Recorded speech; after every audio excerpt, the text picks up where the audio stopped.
Hello दोस्तों, कैसे हैं आप लोग। एक बार वापस से आपका स्वागत है मेरे चैनल में। और आज हम बात करेंगे पिछली कड़ी के आगे, अर्थात जो हम गोहिल वंश के बारे में बात कर रहे थे। तो पिछली कड़ियों में हमने 3 पार्ट के अंदर मेवाड़ का गोहिल वंश और सिसोदिया वंश के बारे में पढ़ा।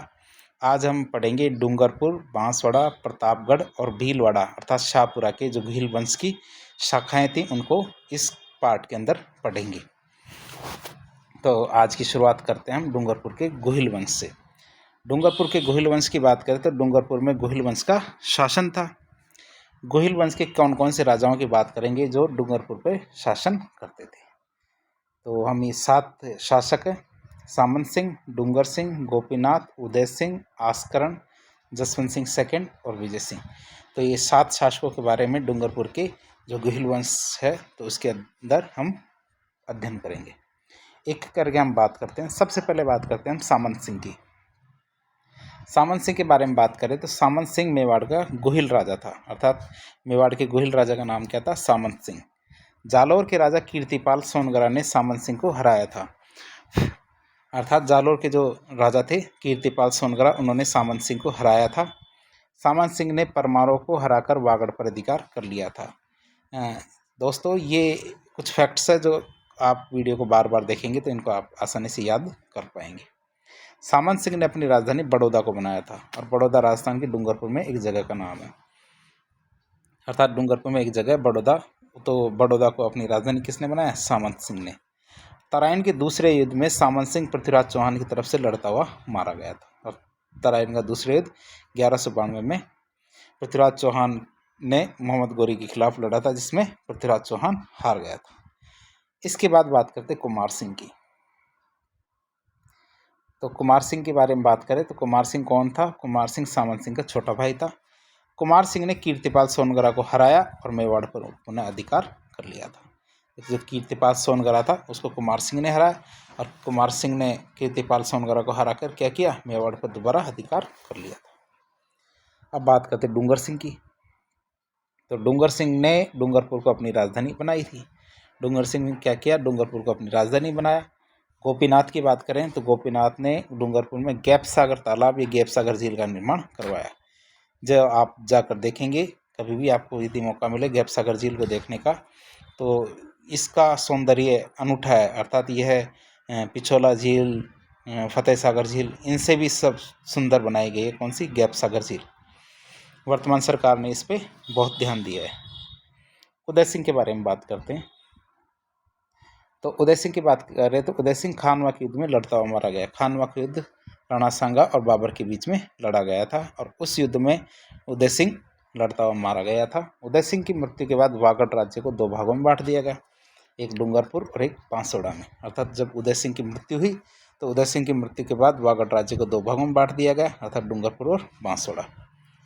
वागड़ राज्य का विभाजन करके डूंगरपुर बांसवाड़ा के बीच की सीमा माही नदी को बनाया गया, अर्थात माही नदी को डूंगरपुर और बांसवाड़ा की सीमा माना गया और वागड़ राज्य का विभाजन कर दिया गया।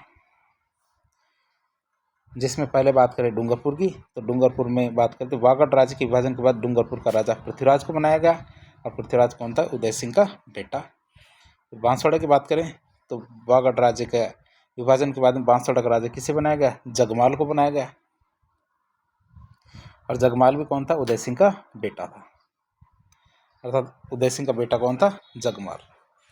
आगे बात करें आस्करण की। आस्करण ने अकबर के खिलाफ मारवाड़ के चंद्रसेन को शरण दी थी, अर्थात आस्करण ने क्या किया था? अकबर के खिलाफ, जब अकबर मारवाड़ के चंद्रसेन के खिलाफ अपने अभियान करता है तो उन अभियानों के दौरान चंद्रसेन को शरण कौन देता? आस्करण। 1577 में आस्करण ने अकबर से संधि कर ली थी, लेकिन आस्करण किसी भी युद्ध में मुगल सेना के साथ नहीं गया था। अर्थात संधि तो की थी, लेकिन जब भी जरूरत पड़ी तो आस्करण कभी भी मुगल सेना के साथ युद्ध लड़ने नहीं जाता है। और सबसे खास आस्करण की बात, तो आस्करण की जो रानी थी प्रेमल देवी, उन्होंने डूंगरपुर में नौलखा बावड़ी का निर्माण करवाया था। कई छोटी परीक्षाओं में ये पूछा जाता है कि नौलखा बावड़ी का निर्माण किसने कराया था? तो आस्करण की रानी प्रेमल देवी ने डूंगरपुर में नौलखा बावड़ी का निर्माण करवाया था। तो इन परीक्षाओं के लिए आप इनको बार बार सुनेंगे तो इन फैक्ट्स को आसानी से याद कर पाएंगे। इसके बाद हम बात करते हैं जसवंत सिंह द्वितीय की। तो जसवंत सिंह द्वितीय के बारे में बात करें तो 1808 से लेकर 1845 तक इनका शासनकाल रहा जसवंत सिंह द्वितीय का। ये जसवंत सिंह मारवाड़ की जसवंत सिंह से अलग है। 11 दिसंबर 1818 में जसवंत सिंह ने अंग्रेजों के साथ संधि कर ली थी। अर्थात जसवंत सिंह द्वितीय ने संधि कब की थी? 11 दिसंबर 1818 को।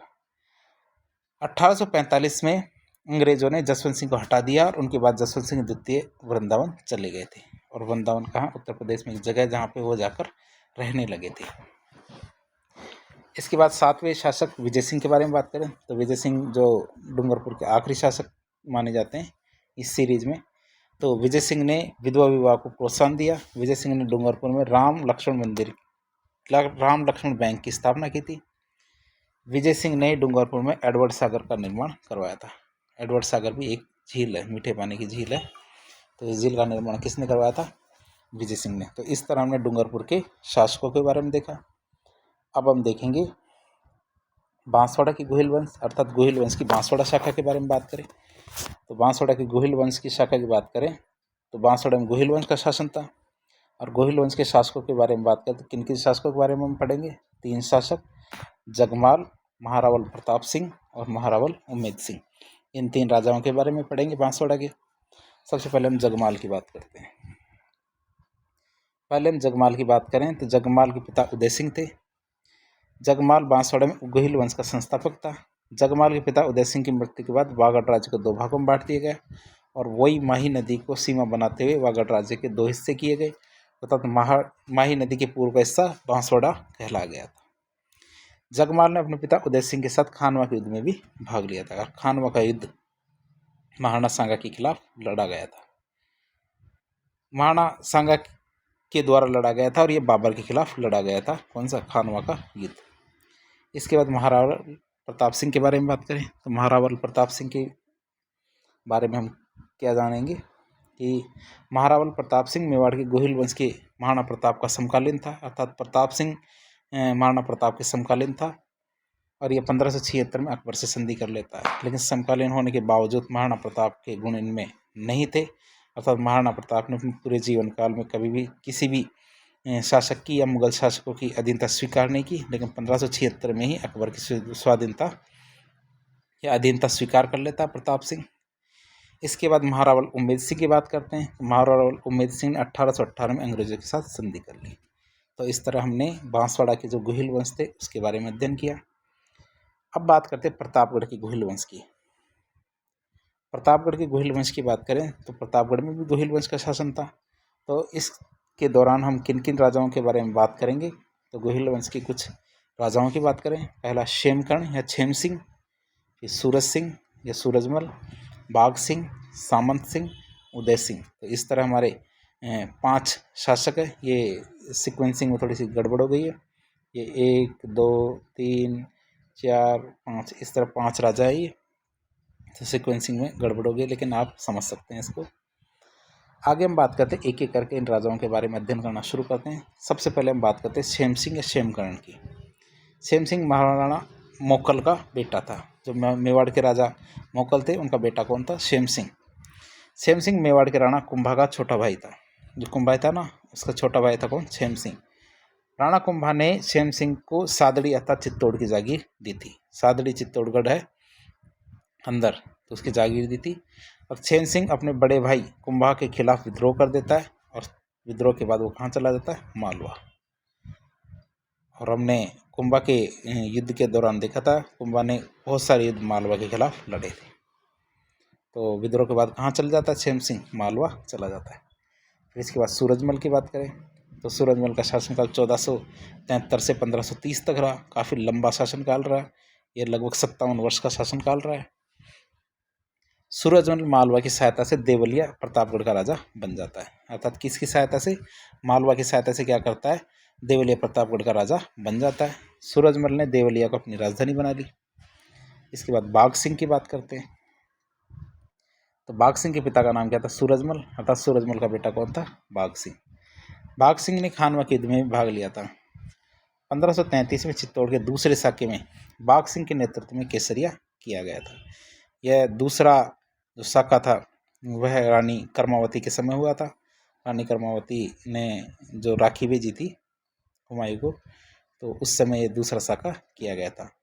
तो उस समय बाघ सिंह ने क्या किया था, केसरिया किया था, रानी कर्मावती के नेतृत्व में जौहर किया गया था। तो इस तरह दूसरा साका 1535 में चित्तौड़ में किया गया था। बाघ सिंह को देवलिया का दीवान भी कहा जाता है, या देवलिया दीवान भी कहते हैं किसको, बाघ सिंह को। बाघ सिंह की छतरी चित्तौड़गढ़ के पहले दरवाजा अर्थात पांडन पोल लिए पांडु पोल के बाहर जो चबूतरा बना हुआ ना, उस पर बनी हुई। यदि आपको देखने का मौका मिले तो इसे जरूर देखिएगा। जो पहला दरवाजा जिसे पांडु पोल कहते हैं, उस पर ही बनी हुई है। तो चित्तौड़ के दुर्ग में बहुत सारे गेट हैं, उनको अलग अलग नाम दिए गए हैं, पांडु पोल, हनुमान पोल, भैरव पोल, गणेश पोल। तो इस तरह के बहुत सारे पोल नाम दिए गए, अर्थात दरवाजों को पोल कहा जाता है। तो जो पांडु पोल है उसके जो चबूतरा, पास में चबूतरा बना हुआ है, उस चबूतरे पर बाघ सिंह की छतरी बनी हुई। अगले शासक की बात करें तो सामंत सिंह। तो सामंत सिंह ने 5 अक्टूबर 1818 में अंग्रेजों के साथ संधि कर ली थी। सामंत सिंह ने क्या किया था, अंग्रेजों के साथ संधि कर ली थी। फिर इसके बाद उदय सिंह की बात करें तो उदय सिंह का शासनकाल 1864 से 1890 तक रहा। उदय सिंह ने प्रतापगढ़ को अपनी राजधानी बनाई। प्रतापगढ़ से पहले प्रतापगढ़ के जो गुहिल वंश की राजधानी क्या हुआ करती थी, देवलिया। अर्थात प्रतापगढ़ के जो गुहिल वंश की राजधानी क्या हुआ करती थी पहले, देवलिया। अब देवलिया कहाँ, प्रतापगढ़ में एक जगह का नाम है, वहाँ पे उनकी राजधानी हुआ करती थी। तो इस तरह हमने प्रतापगढ़ के गुहिल वंश के बारे में देख लिया।